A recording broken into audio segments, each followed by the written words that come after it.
following is my conversation with Marco Galli. Marco is the marketing manager for the cycling division at Kask Helmets in Italy. Marco started his career at Red Bull, where he spent time coordinating sports events, motorsports events, as well as athletes.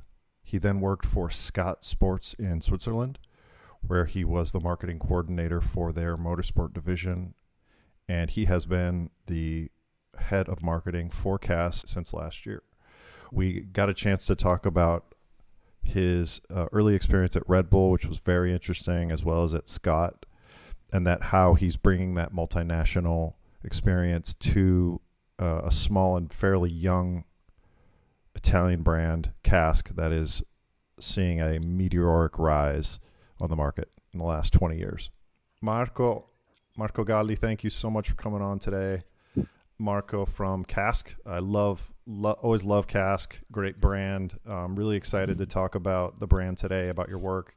So I guess just to get started, maybe you can just tell us a little bit about yourself, kind of how you got started working in sports eventually, and then got into working with Kask initially. Cool. Born and raised in Italy, just outside Milan. Pretty standard teenagehood, school, university. In my teenage years, I developed a passion for biking, more mountain biking, I would say, than road cycling, and in general, extreme sports, which were not really common for the average Italian teenage. And it was the early 2000. I'm from 1988, so in the early 2000 it was the booming era of snowboard and surfing and motocross and X Games and everything in between. So I really got passionate about that, and yeah, over the years I developed quite a passion for those words. And I think this is important also connected to my, let's say, career development, because after school I started university with a pretty standard degree in economics.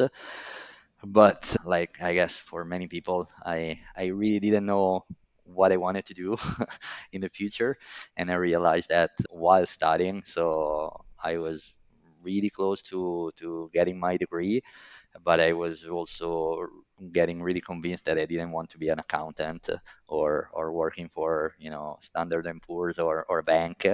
And so I started basically sending out resume to open position, or even just random resume to companies that were involved in the sports world that I liked.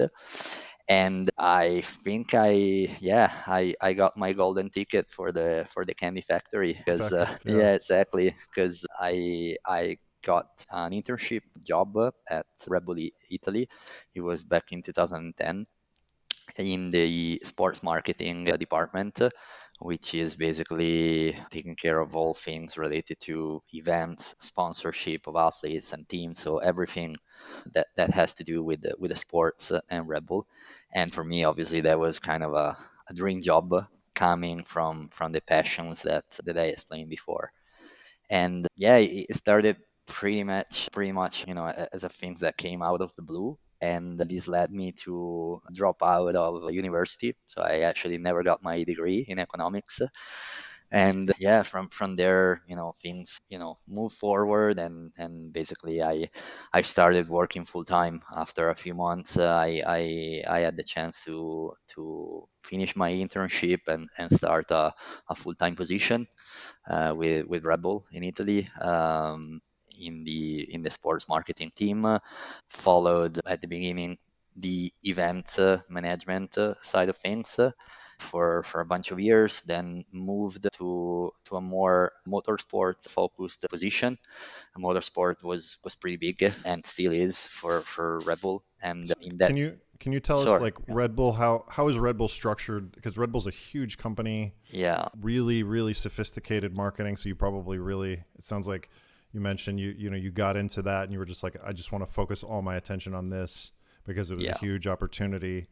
And so can you tell us a little bit about what, like, Red Bull's presence, perhaps like in Italy, how it's structured, like how many Sure. divisions, how many people there are? Because I'm just curious to understand. Sure. No, well, we're talking now, well, 17 years ago, and things change quite a bit in the meanwhile. But the company, as you mentioned, is pretty big and was big already back in 2010. So there's a subsidiary office based in Milan, and it basically take care of all operations for the Italian market, both sales-wise and marketing-wise. And when it comes to marketing, it really manage the whole package. So it goes from, sports marketing to standard retail marketing, communication, brand marketing, and everything in between. So the And stores, like the presence in the stores. So you've got absolutely, presence in the absolutely. stores, and then events. So that's sort of the two, and the Yeah, partnerships. I imagine you've got partnerships as well. absolutely, absolutely.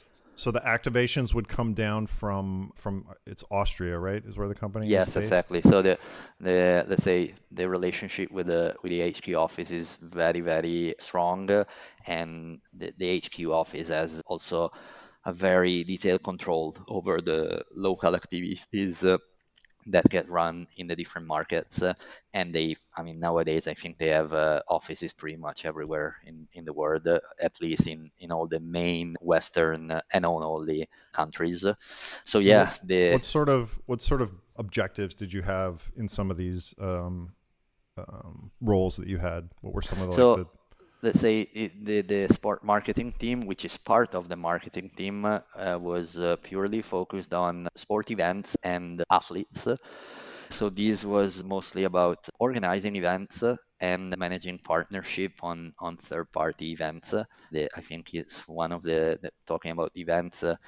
The peculiarity of Red Bull is that they do not just sponsor or title this or that event. They do that as well, but a big part of the job was literally building an event plan and acting pretty much as a sort of event agency. So organizing the event from production? to, even talking about the sports side of things. So we had, yeah, I had personally an amazing experience in working there over the years. And that's so that they have total control over the experience for the customer. Absolutely, Yeah. absolutely. I think, it's pretty simplified, but instead of paying, hundreds of millions of dollars to, the Olympics Teams. Yeah. committee or Right. FIFA World Cup, like other brands does. They build their own thing. They have full control over it, and they just don't organize the event, but they take care also about the communication of the event itself. And basically, what they have is an asset that is fully 100% owned, that they can use to promote the brand, and eventually, get their get to their goals at the end Well, of the year. one thing that happened to me once, and I had attended an event back in, and you may have been part of this, 14. It was called the Hmm. Red Bull Mini Drome, Oh and yeah, it was. Were you there? yeah. I Okay. was in Milan. And we did. I think we did caps for it because I was working, with Chanelli, and we did the caps, Yeah, and so I was there, and I just remember it felt like you guys are a cult. It really felt that way because there was like Red Bull everywhere. You had the big screen. It was in a theater, and you had a screen set up, and it was just hammering everyone with images of Red Bull, of Red Bull athletes, Red Bull yeah, everything, and it was pretty intense. But yeah. yeah, that's the only experience I have with Red Bull No, and the thing is at an that event. as a person who is, passionate about sports in general, I would say, then obviously, some disciplines more than others, but in general, I really like sports. It was super exciting to work there, not just because I was working in sports, but also because of the attitude toward the sports that the company had, and still has, in the sense that it really, I know it can sound a bit cheesy, but it really helped developing scenes that otherwise would have never, never, ever survived, a year or two. I mean, they literally, in some cases, they created disciplines that turned out to be proper disciplines, like mainstream ones. Can you To give me give some you an examples? example, yeah, Yeah. sure. They started, I think, over 20 years ago doing this crazy event of called the Red Bull Cliff Diving. So people diving from 20 meters, 27 meters actually. And at the beginning, it was just, a kind of a stunt for crazy people. And now there's a world championship of that, which has been integrated under the official diving federation. So it became, by all meanings, as relevant as the diving discipline that you see at the Olympics. And without Red Bull, this would have never, ever, ever happened. And there are plenty of other, examples like that. So obviously, again, They do a as a lot for sports in for general, sure, is what for you're saying. sure. Yeah. Obviously, they don't do it, as a non-profit organization. No, of They course, of they course. they, they It's do have a return on the investment, but in the meanwhile, I think they really helped a lot no, of no. I agree. I agree. That teams. it sounds like they're super positive. It doesn't feel like they've got a huge presence in road cycling. Is that a No, fair assessment? absolutely. And it's funny because then obviously guidelines and the strategies changes over the years for all the companies. And I remember back when I was with them, there was a pretty straightforward no-go for any activities or athletes or team sponsorship related to road cycling. Okay. Many Just reasons it was a behind. mandate. Yeah, it was a mandate from the. I think a lot had to do because it was probably the end of the not so clean era, I would say, Sure. in the professional Totally. cycling. And Yeah. they Not. had over the years, they had a lot of critics and issues with the fact that, the product has never been by choice, never been really explained in detail. So they always Sure. kept that I kind get. of I get it. mantra around it. It gives you wings, it has caffeine and other, substances in it, but they really didn't want to, get together with something that might be, and in those years, it was quite often connected with doping cases. So, Yeah. I don't want to get into this. I know this is, but like doping, ever since it's been a few years, and I don't want to get into this topic, but it's just I just realized that topic is a bit no one really talks about it because it's not a good topic, it's not a fun topic, it's not at certainly all. not a productive topic, and hopefully the fact that we're not talking about it means that it's not there. So that's, I think that's a good thing. Yeah, yeah, yeah. But anyway, so Red Bull, man, I think we could talk about Red Bull all day Yeah, yeah, long, for but for this years. is a podcast around cycling, so Absolutely. maybe we can talk about your time at Scott. So you were at Red Bull. Did you feel like you had seen what you were going to see at Red Bull Italia, and you felt like you needed to explore something new at a certain point? Because I always love talking Absolutely. to people about their career decisions, because there's a lot of thought that goes into them, and I think people can learn from that.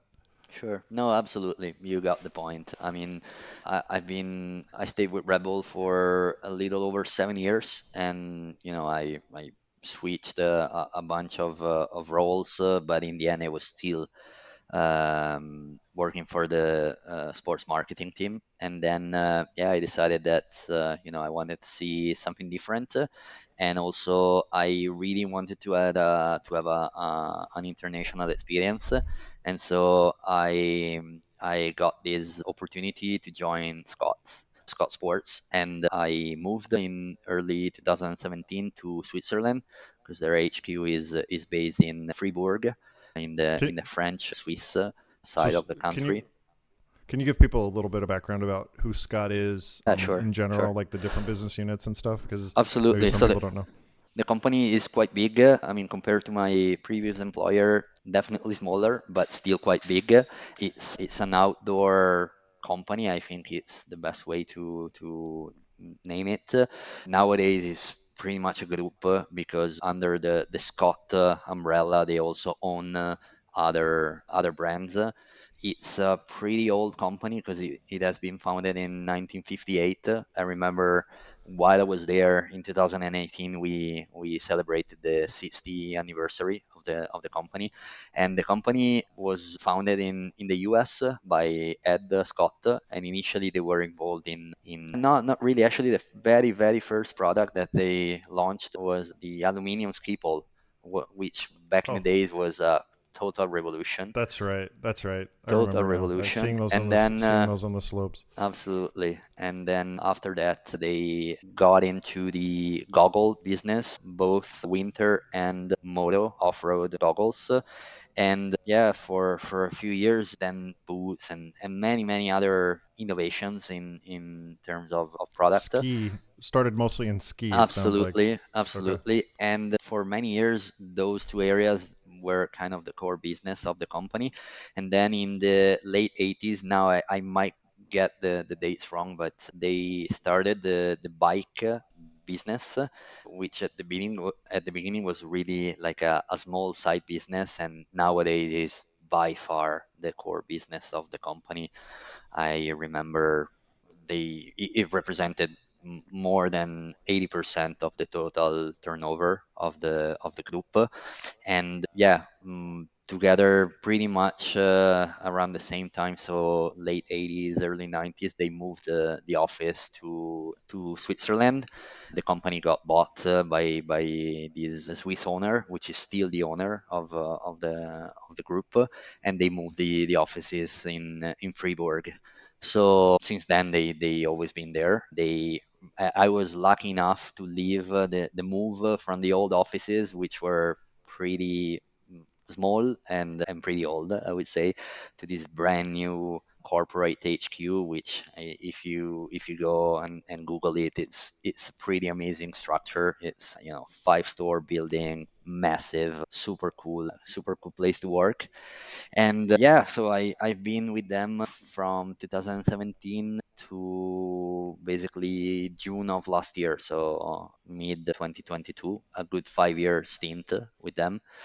And I joined the company working for the motorsport division, which is, let's say, in terms of volume and business generated, is by far smaller than the bike one, but it's also, as I was mentioning before, one of the oldest running within the company, because you know they have been doing goggles and other products for off-road for, you know, decades now.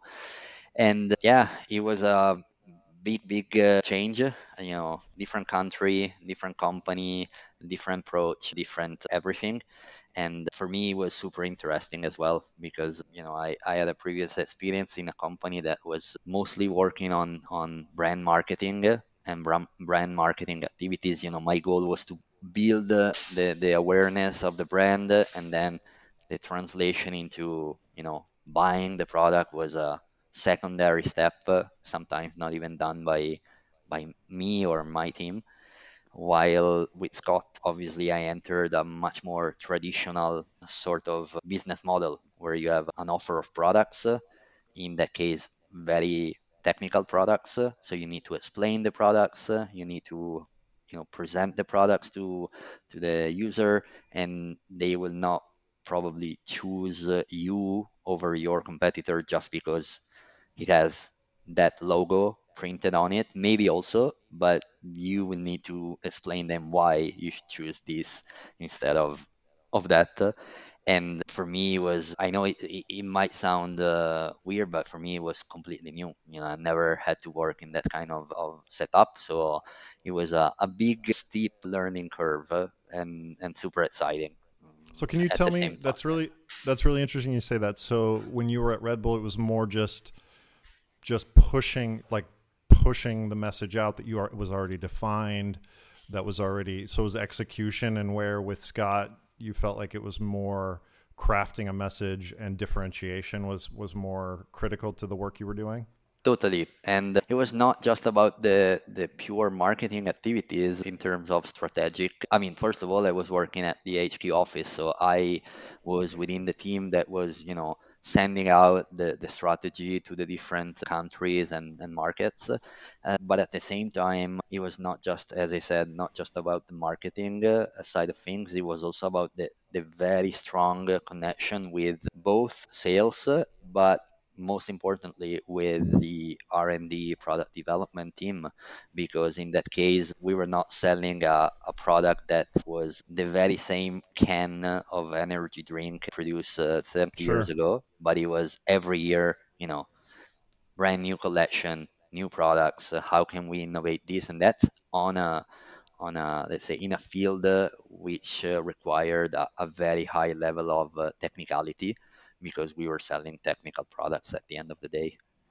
Well, that's what I'm finding in cycling and in probably power sports when you were with Scott is the product manager is sort of the product is what drives the market because of the innovations that happen because it's so essential to what so close to the the performance of the rider or the use of the product and it's constantly changing. And so what I guess where I'm going with this is how closely related marketing and product are in cycling. I think that the answer is not enough, at least from my point of view, in the sense that I experienced this, I noticed this, moving from Scott to Kask, and the, the feeling I have is that cycling and road cycling in particular still has, a lot of old habits, Learning, right? let's Yeah. say, that are still up and running for many reasons, I think, because most of the companies are relatively old, because you still didn't get it's very conservative in some cases. And in many, many, many companies, I see that still the product come first, and then the marketing is a sort of, side gig. You have the product, okay, now we need to market it to the final consumer. How we launch it, we create a campaign around it, and then we sell it. Where they need to be more integrated. Absolutely. I feel that at the end of the day, marketing do have a major, major value in terms of the outcome that you can get out of a specific product. And if you start, developing the product by already integrating the marketing strategy from day zero, let's say, it will help big time in not having with a product that, technically and from an engineering standpoint is probably great. And maybe it's great also if you're lucky on a commercial side of things. But then when it comes to marketing, you have something which you really struggle to market to the right audience, and then launching it and presenting it to the final consumer becomes a struggle. You really struggle to do that. So what you're saying is because in some of the examples I've seen where marketing and product are almost the same department Hmm. because of market research, or at least they're very closely integrated. In certain companies, I'm not going to name anybody, but really, really big companies. And it sounds like that's how it worked at Scott a little bit as well. Yeah, no, for sure. We had a pretty strong integration. The two teams were not the same team, so they were clearly separated, but we had a very, very strong collaboration, very, very strong connection. And what I can tell you is that among the 5 years that I've been there, every single collection or new products that we developed, we really sat down at the same table all together way before that they started drawing things out or And that's a putting small ideas. detail. That's a small detail, but it's Yeah, it's it it's makes a important. It's huge so important. Yeah, it does.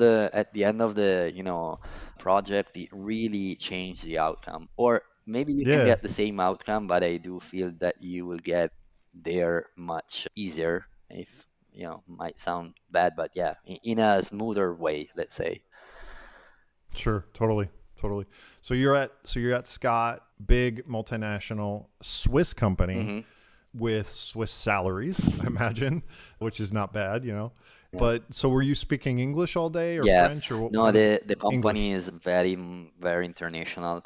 More than I think they are close to 400 employees in the HQ office in Switzerland, but they have, I don't know, 40 nationalities. So the key language was English, and that was, I mentioned this before, was one of the things that I was looking for. Being able to connect and work with other people from different backgrounds, different cultures also. I always liked it, and so no, that was a good thing for me for sure. Yeah, no, I think that's another quality that I think the cycling industry offers When I spoke with Davide Rossetti from City, he, was able to travel and work in Switzerland, but this was like a very specific goal of his. In Italy, though, I'm gonna sort of veer off. There is sort of a tendency to be a bit provincial and to kind of, people maybe not don't know this, but there is a very strong culture of, you grow up, you have your friends from high school, you go to college nearby, you work in a company near where you grew up, your friends from high school are your friends for your whole life, and you just kind of work nearby your home.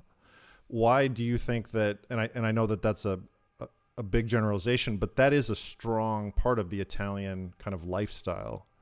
And when did you realize that maybe that wasn't for you? I think, to be honest, way before I started working, as I know it sounds silly, but in my teenage years, it's connected to my passions about sports and action sports. But the last thing I wanted to do was to grow up and stay where I grew up. And my dream has always been to move to California. Then over the years, I also changed my dream goals, let's say. But no, I never felt like the right thing to do was to stay in the place and in the place where I was born. And again, luck, or I don't know, maybe it was just pure luck. But the experience with Red Bull, even though I was working for a subsidiary based in Italy, I grew up 20 kilometers from Milan, so I relocated. I think you will hardly be able to consider it a relocation, moving from where I live to Milan. But in general, I had the opportunity over the years to experience a lot of international situations, whether traveling to follow events or athletes, or being quite often to the HQ office in Austria, and getting daily conversation with people from other countries. I immediately realized that I wanted to experience that kind of lifestyle in my professional career, and not Sure. going to work to the company located 10 minutes away from my home, because it's easy and it's a short commuting. So, and I totally agree with you. I see these as kind of limitations in a way for a lot The of minds, yeah, the mindset. absolutely, because you end Do up you? having people which if you pick from a portfolio of talents that are all pretty much from the same background with the same experience, it would be hard to get out from that portfolio of people some very highly skilled talent, which are all different from one to the other. So do you find yourself, so from a talent perspective, you're seeing this sort of limitation from a personal side of things? Do you find yourself more drawn to people that are a little bit more, I'm going to say, expansive or kind of worldly, or do you also find yourself, in your personal No, life, to be honest, not? I get along well with any kind of people, but I always felt, more interested by people with stories to tell, experiences. I live there, work there, been there, done that. In my opinion, has always been interesting, and I think at the end of the day, all your experiences allow you to build a package also of knowledge and understandings that otherwise it would be very hard to build up if you grow and study, work all within the same 10 kilometers radius from your place. Sure, which would be a very comfortable life. I mean, you get to be with your family. It's easy, but yeah, cycling's funny in that way. It's that you can be very easily be transported somewhere far, far away while still working in the Hmm. industry. That's one of the benefits. Cycling, you're not going to get rich in cycling, that's for sure. But you can meet some amazing people and work on products and see the supply chain from the beginning to from the start to the finish. So those are kind of the interesting pieces, and it Totally, sounds like that's why you're here, talking to me today. totally. But so let's talk about Yep. Kask. Kask is, we're going to get into that. So Kask is an interesting company, super interesting company, started by Maybe you can tell us a little bit more about Kask Sure. for people that maybe don't know it that well, but it's been sort of a rocket ship in the business. I don't honestly personally know a ton about the brand or the entrepreneur from the inside. So it's like I see from the what I see on the outside is a brand that is extremely well run, Hmm. that has verticals in, safety, equestrian and cycling And and winter, snow I want to snow, mention, of course. yeah, Yeah, snow. sorry. Of course, snow. But and it's in eastern, like kind of in the northern Italy near Bergamo, Yes, right? Or correct. No, Brescia. in between Okay. basically, but it's still the Bergamo province. Okay. So I mean, they make sort of a commodity. Okay. I'm not gonna like I don't want to like minimize what you guys do, but it's sort of a commodity. It's a helmet, Hmm. but and it's made in Italy. So how is Kask having so much success with seemingly looks like from the outside a lot of a lot of things going against them Sure. macroeconomically, I guess. Sure. No, where do I start? I think, yeah, the easiest thing to start with is probably a quick overview of the history of the company, which is not that long, by the way. The company was founded back I in know. 2004 by Right. Angelo Gotti, which is still the CEO and founder and owns the And company. He is from, he's from the area. absolutely, yeah, very close from where we have the offices now.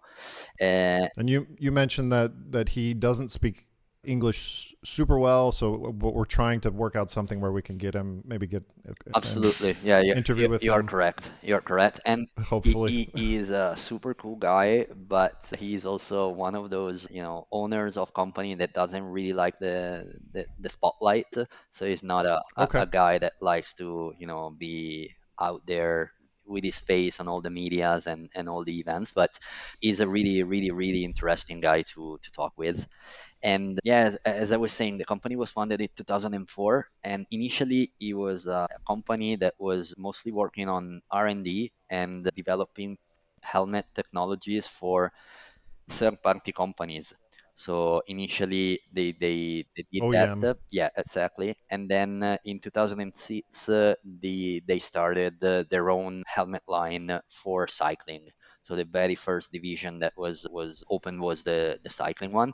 And yeah, since then, fast forward to 2023, the company grew exponentially. You mentioned the other divisions that are part of the Kask brand that were, started over the years. We will next year we will celebrate the 20th anniversary of the company in 2024.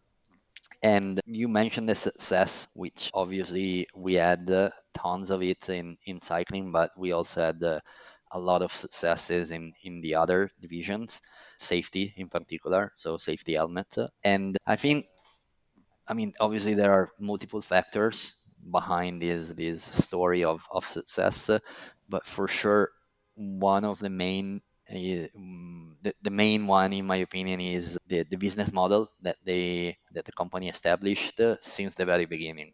So instead of looking for how we can have the cheapest production and have the best margins while still having a good quality product, we want to really have the best product we can get with zero compromises on the production side of things. And to have these zero compromises, we want to really have a strong control over the supply and the production, and therefore we can't offshore it. So since day one, the all the Kask helmets are 100% made in Italy, and not only they are made in Italy, but they are basically made in a range that doesn't go further than 50 kilometers from this office. And the result of this is that we not only have a ultra short supply chain. Literally, some of the key suppliers are 5 minutes drive from the office. But also, we developed over these 20 years a super special and close relationship with our suppliers, in the sense that The production's not no, owned. so the R&D. 100% of the R&D is internal. What we externalize are the production and the certification of the helmets, obviously, because you cannot do it internally. But we rely on a chain of suppliers. In some cases, these suppliers are pretty much exclusively working for us. In some others, not. But the common thing is that they all really grew together with Kask over the years, and this obviously created a bond and a relationship which is quite special. So mm, as a result, we are able, even though the production is not internal or 100% internal, to really see every time we want what's going on and have a say in the production processes. And these provided tons of benefits that maybe we can talk about later. But Yeah, no. So you're mentioning product, and it goes back to what we talked about earlier. But I have another brand that I know really well called mhm, Ergon, and they make grips. And it sounds like grips and saddles, and it sounds like I know the owner, and his vision is to make products that are great, that are based on just really really high level solutions, quality, and not, like you said, not focusing on price, and focusing on sort of fighting in those price ranges that are sort of commodity price ranges. And it sounds like there was room here for this type of a product where it was just focused on a great solution, an uncompromising solution, with leaving, the margins will land where they land, and the price will land where it sure. land will land. And I've seen it, like I said, I'm seeing it. I see it with Aragon, another brand that does grips and saddles. I'm sure there are other examples out there that I'm not thinking of, but when people are doing sports, like, they're willing to spend the money for a great product. That's kind of what we're understanding here, is like there's always going to be a market for a great product. Totally. No, and you got the point that, beside the business model in terms of production, this was somehow a consequence of the choice of, okay, we want to have the best product that we can have.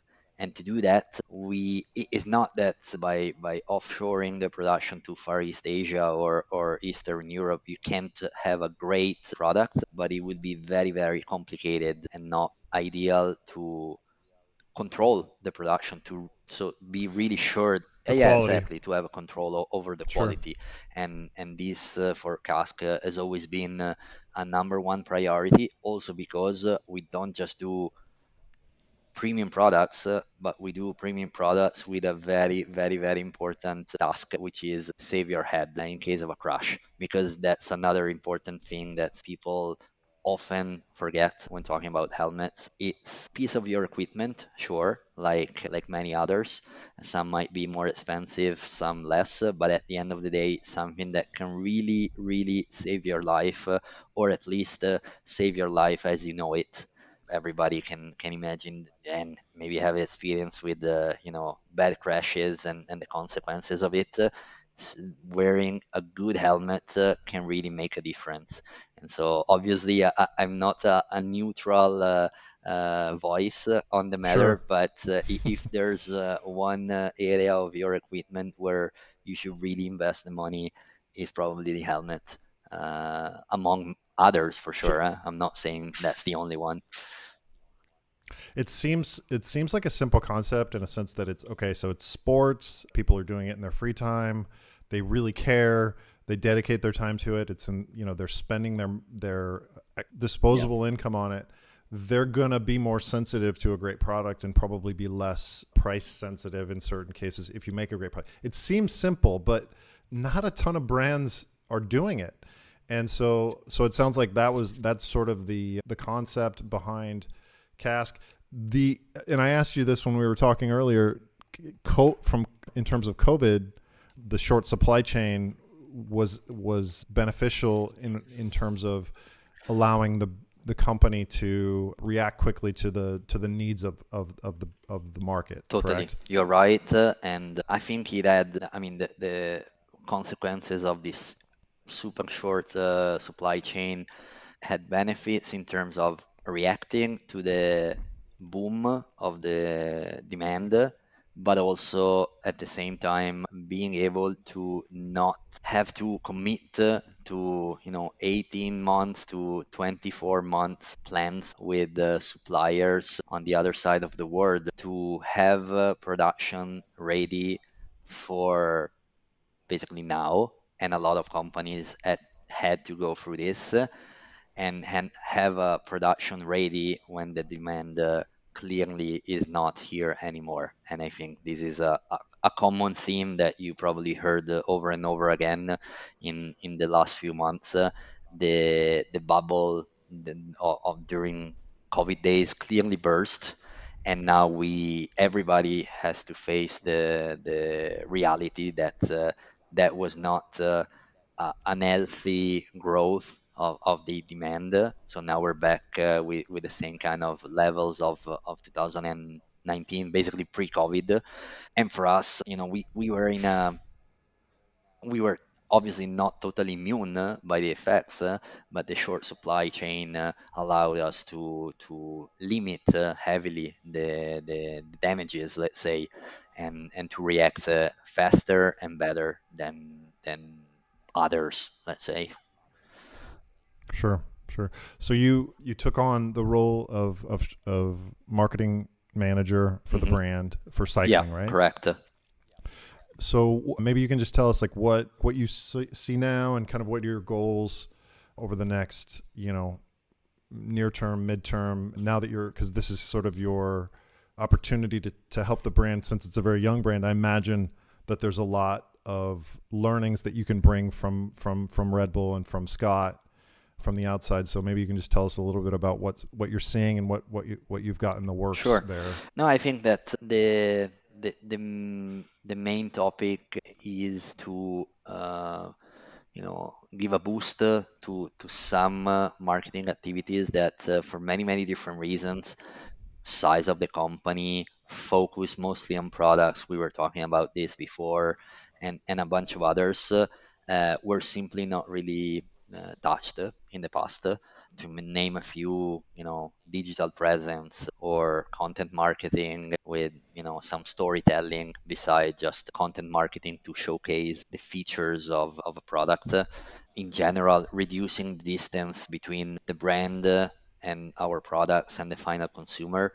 Because another thing that we have is that for years we have been strongly linked with the top of the top of professional cycling, and we realize that a lot of the common users, even though they are at a very good level of performance, they sometimes can see us as sort of distant from their everyday needs, because they are obviously not Geraint Thomas or Filippo Ganna. And all these, let's say, goals are also connected with a situation that is linked with the exponential growth of the company, because not just the business exploded, but over the years also the structure grow really fast. To give you an idea, I was not here, but the marketing team was pretty much done by 4 people. And when I joined the company in last year, we are now 11 people just working purely on cycling.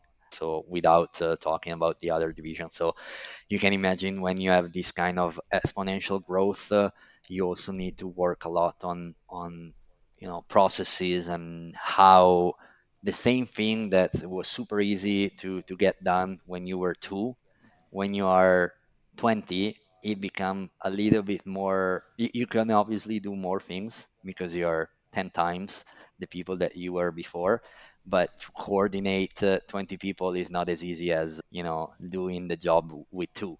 So this brings a lot of challenges that maybe you don't see from the outside, but in terms of internal communication also to the stakeholders outside the company, distributors and dealers and so on and so on. This all needs to be somehow built partially from scratch. Partially we had some good basis to work on. Luckily, we have a super strong product and a very strong brand, even if it's relatively young.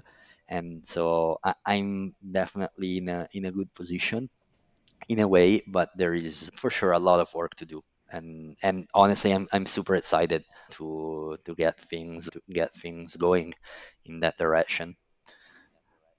So with your team, maybe can you just tell us in the next few years what are your biggest? I know you guys are huge in supporting teams and athletes, and that's really in line with the positioning of the product because it's an absolute top performing Sure. product. But maybe you can just walk through quickly. You've got your team, you've got activations. You're responsible for activations, I Hmm. imagine, with regards to events, with regards to sponsorships, with regards to digital presence, as well as in-store, kind of in-store POS, all that kind of thing? Or can you maybe just walk through some of like the main areas Sure. that you're working on, just so people can have an idea of what a cycling marketing team is, sort of how it's kind of Sure. broken down? No, so to give you a quick overview, the team is composed by some macro areas. First one being PR and comms, so all things related to media and communication, PR. So you do PR We do internally, partially internally, and partially we do have some PR agency that support agencies. us Okay. in different markets. And for anybody that doesn't know, it's just about getting publications on magazines and blogs and in the media, Exactly, basically, exactly, which is hugely important for brands because it's a third party validation of the totally, product, totally. right? Instead of you just talking about yourself, it's someone else that's actually talking Totally. about you. We have then a digital team, which is probably the area that is growing at the faster rate at the moment. At the moment, only two people within the team, but we have plans to expand. And they basically take care of a lot of stuff. I would say that's why also we will probably grow that area. But it's about social media, it's about our website, it's about in general our digital presence on all channels that are online beside the online channels connected to the PR and com topic that I mentioned before. We do have an internal graphic team which works mostly on visual graphics, whether it's for, events or our website or anything in between. We sometimes they also do some projects connected to the products, but it depends. Yeah, Packaging. packagings and stuff like that. And then we have a team taking care of events and sponsorship, which work very closely with us. So they basically manage all the sponsorships that we have ongoing with events around the world, and the athletes and team sponsorship. You mentioned the pro cycling side of things. It's huge for us. We In terms of investment investment and too, and right? Events and totally. sponsorship is like the biggest part of your Totally. budget. And Yep. that's another thing that I believe it's very typical, especially for a product focused company, to invest almost everything in the sponsorship deals, which obviously has a big return on the investment in terms of visibility. But then But you can't measure it though. it's very hard. Obviously, you know this more when your guys are winning. And I mean, talking about us, we have been the one and only helmet partner of Sky Team since their foundation back in 2010. So obviously, we experienced some years of good results, let's say, decent results.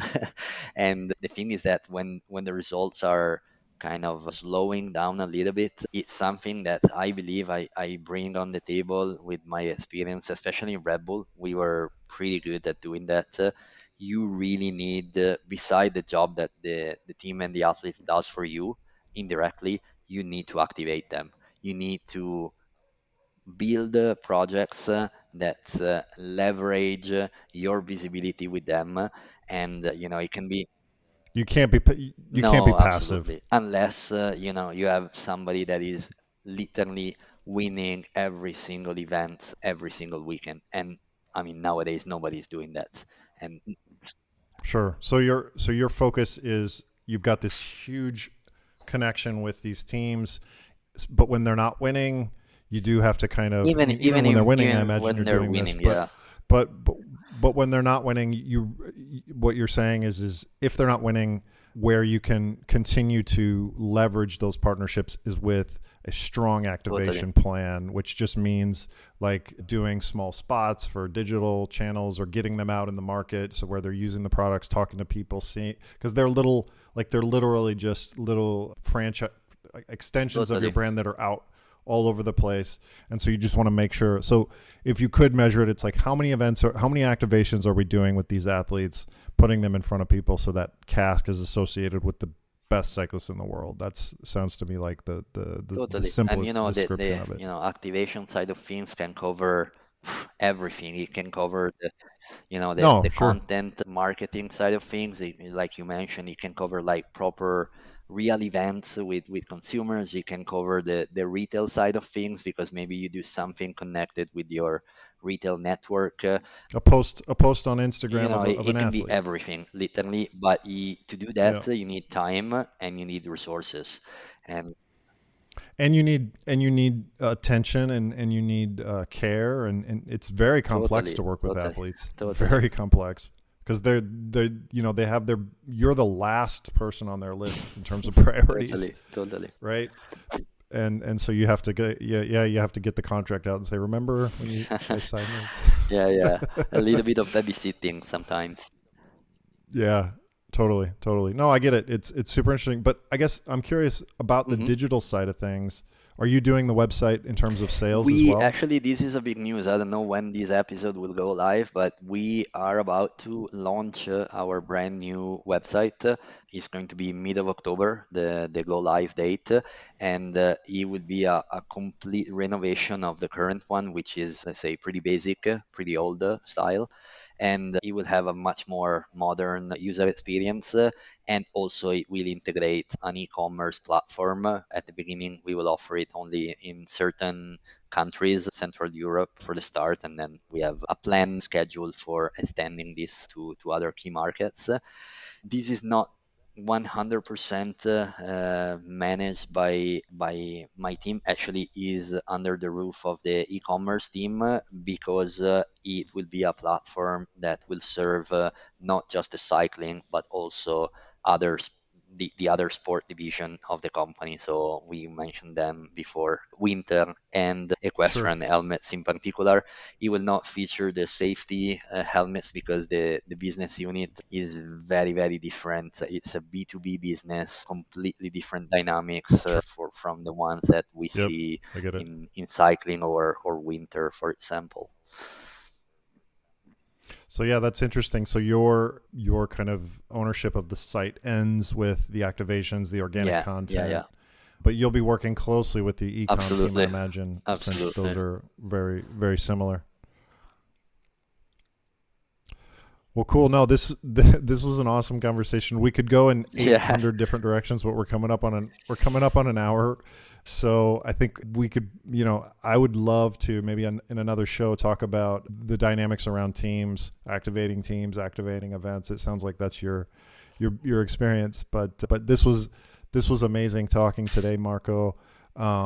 Thank you so much for coming on. What if people want to find you? Where can they find you on the internet? Best way I think is LinkedIn. It's easy. Marco Galli. It's a pretty common name in Italy, so probably Marco Galli and Kask are probably the best keywords to put on the search tab. And yeah, that's probably the easiest channel to connect. And yeah, I wanted to say thank you also, Wyatt, because it's been very, very interesting. So thank you for having me. Yeah, it was my pleasure. This was really cool to kind of dive in and see. I think people are going to get a ton of value out of this conversation. So definitely looking forward to publishing it. So Thank thanks you. for coming on. And we'll definitely be seeing each other at a trade show here and there Cool. in the near future. Thank you. Okay. Bye. Bye bye.